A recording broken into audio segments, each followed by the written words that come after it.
स्वागत है आपका E2E क्लासेस में। आज हम बात करेंगे पाश्चात्य काव्य शास्त्र के अंतर्गत पहले यूनिट में प्लेटो का नाम आता है और प्लेटो का काव्य सिद्धांत आपको पढ़ना है। तो प्लेटो के काव्य सिद्धांत को जानने से पूर्व हमें यह जानना है कि एक विचारक, एक काव्य शास्त्र का चिंतक जब अपने काव्य सिद्धांत संबंधी विचारों को बुन रहा होगा, उसको सजा रहा होगा, अपने श्रोताओं को, अपने सुनने वालों तक, अपने पाठकों तक पहुंचाने के लिए, तो उसके पहले उसके मन मस्तिष्क की बुनावट कैसी हुई, किन परिस्थिति में प्लेटो का विचार बना, किन परिस्थिति में प्लेटो ने अपने मस्तिष्क की बुनावट को देखा और उसके आधार पर काव्य संबंधी मान्यता दी। अर्थात एक सिंपल सा पैटर्न है कि जब भी आप किसी भी विचारक या लेखक को पढ़ें तो सबसे पहले उसकी पृष्ठभूमि में जाना आवश्यक है, ताकि हम ये समझ पाएं कि आखिर उसके भीतर जो भी विचार, जिस भी चीज़ के लिए पनपा, तो उसका आधार क्या था।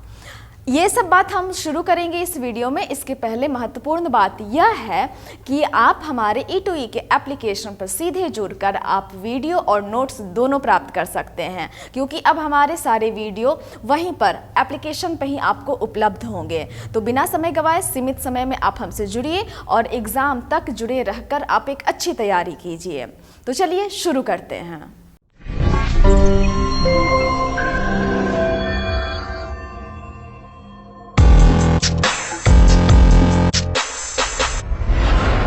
प्रश्न आ सकता है, प्लेटो का जीवन परिचय दें।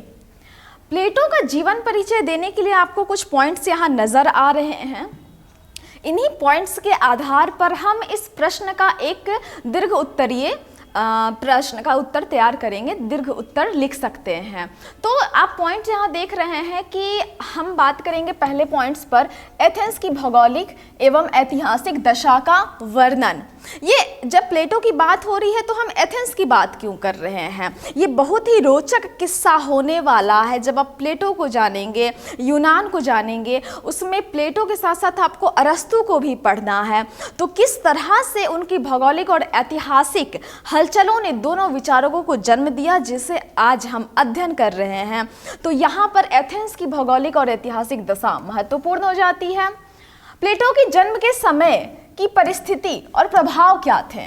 जब प्लेटो का जन्म हो रहा था उस वक्त के हालात क्या थे, इस पर हम चर्चा करेंगे। और ये दोनों महत्वपूर्ण ऐसे बिंदु हैं जिसके आधार पर हम देखेंगे कि किस प्रकार प्लेटो के काव्य संबंधी मान्यताएं जो हैं वो बन रहे हैं या पनप रहे हैं। उसके बाद हम सीधे बात करेंगे प्लेटो के गुरु का प्रभाव। हर व्यक्ति के जीवन में कोई ना कोई एक मार्गदर्शक होता है, एक भूमिका होती है गुरु की। तो प्लेटो के जीवन में वो कौन से व्यक्ति हैं जिन्होंने गुरु की भूमिका निभाई, ये हम आगे चर्चा करेंगे। प्लेटो के साहित्यिक विचार। अब प्लेटो के साहित्यिक विचार पे चर्चा करेंगे कि प्लेटो ने किस तरह का अपना साहित्यिक विचार रखा, उसके आधार क्या थे, प्लेटो की रचनाएं क्या थी उस आधार पे, प्लेटो के दर्शन क्या थे और प्लेटो के अनुसार काव्य के भेद क्या थे। अगर प्लेटो का जीवन का प्रारंभिक परिचय आप दे रहे हैं तो इन 7 बिंदुओं से होकर यदि आप गुजरते हैं तो एक अच्छा उत्तर तैयार होता है। मैं एक बार फिर कहूँगी कि फ्रेमिंग कैसी हो, ये बहुत महत्वपूर्ण है। आपका कंटेंट थोड़ा बहुत 19-20 हो सकता है, कमोबेश चल सकता है, लेकिन आप सजावट यदि अच्छी करते हैं तो आपको आपके एक्सटर्नल एग्जाम में काफ़ी अच्छे नंबर मिलेंगे। तो इस बात का ध्यान रखें कि एप्लीकेशन पर जैसे जैसे आपके यूनिट्स कवर होते जाएंगे वो आपको वीडियो और PDF कंटेंट मिलता जाएगा, एक बारगी नहीं मिलेगा। जैसे जैसे यूनिट कवर होते जाएंगे, एक एक टॉपिक कवर होता जाएगा, वैसे मिलता चला जाएगा। तो आप सीधे एप्लीकेशन से जुड़िए और पूरी तैयारी कीजिए।